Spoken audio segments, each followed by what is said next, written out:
Uber Eats has been a huge bright spot for Uber during this tumultuous time for everyone, but is it really? Hey everyone, this is Kevin the Apptrepreneur. Welcome to my channel. If it's your first time here and you happen to really like what you see, please do me a favor, hit that subscribe button and ring that bell notification. So anyway, Uber Eats has clearly been a bright spot for Uber and really the economy in general during this creepy crud being in the air. In fact, I would go so far as to say that because of Uber Eats, Uber might actually survive. They're also doing Uber Freight, which I know is also doing well, but we're going to focus on Uber Eats for the sake of the story. Lyft, by contrast, who does not have like a delivery platform, is suffering greatly. And you've seen DoorDash, Postmates, and especially Grubhub, all of them are doing extremely well during this time period.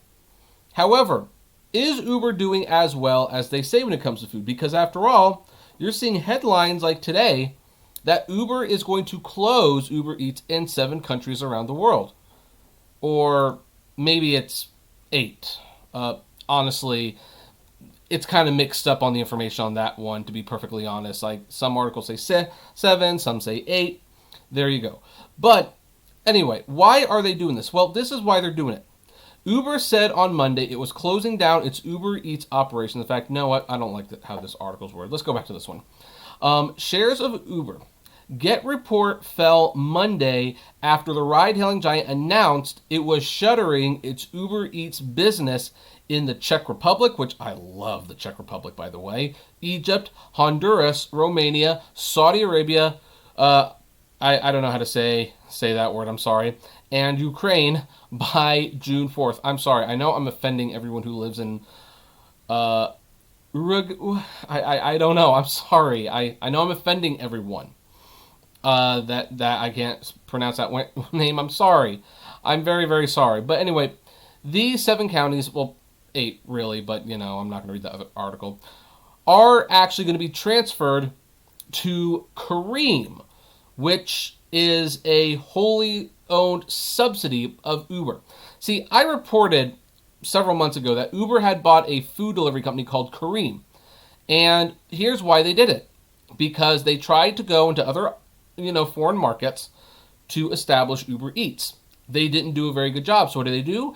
They buy the competition that is bigger there. And what they're going to do now, they're going to consolidate those services. So instead of having Uber Eat in these countries, they are going to have Careem instead.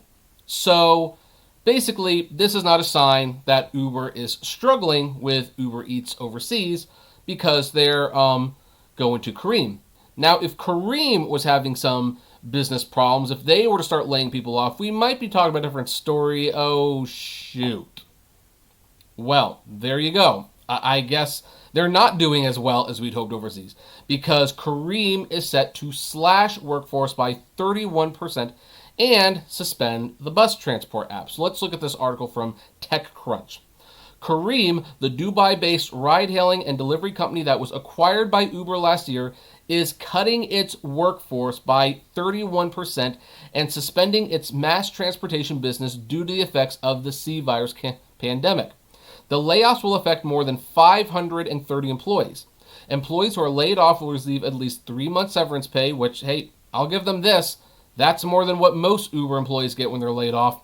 1 month of equity vesting, and, where relevant, extended visa and medical insurance through the end of the year, according to the company's blog post announcing the reductions. Quote, we delayed this decision as long as possible so that we could exhaust all other means to secure Careem.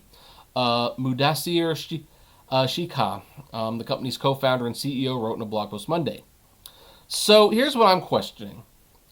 Is this 31% reduction because they're now taking on all the Uber Eats assets? And since they are taking on all the Uber Eats assets, maybe they have more employees than they need. I don't know. Like, it just says it's going to affect 553 employees. There's a real possibility that this is in addition to Uber Eats staff getting cut. Because here's the thing. If they consolidate, if they move and they fold Uber Eats into Careem in these other countries, well, they might have twice as many people doing a job that half the amount of people need to do. So those people can probably easily be cut.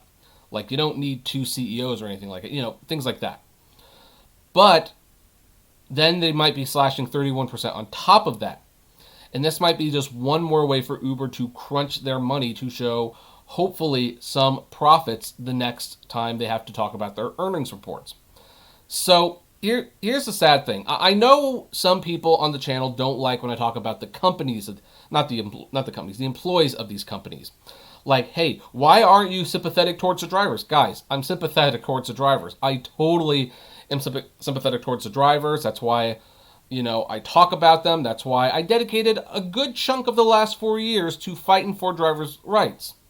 I also feel bad for the people who are working at the companies because you know what? Not every single one of them is an executive. There are employees at Uber and Lyft who I have talked to who say they think it's a shame what the company does to them. I mean, they need a job, so that's why they're sticking with it, but they think it's a shame and they don't have any power to change it. If they did, they would, but they don't. So it's never, and here's the thing, whenever a company lays off all these employees, that's not hurting the company so much as it's hurting the economy. Because here's the thing, do you think these 530 employees spent all their money at Careem? No.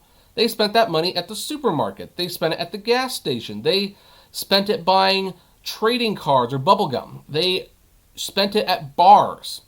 That money was going into the economy. So when big companies hire a lot of people like this and then they let them go, that's why it's a concern, because those are people who now do not have play money to pay other businesses who are not Uber, Lyft, Careem, DoorDash, and all these other companies who could probably use that business. So here's the thing. What this says is that Uber is still in trouble. Their stock is below $30 again. Full disclosure, I have sold my Uber and Lyft stock because it's just going down way too much. I sold it at a profit, of course, because that's how you do it. But I'm not rebuying until it's like really down to rock bottom. Like, I really am not. So anyway, that's what, but this shows that the company is not healthy.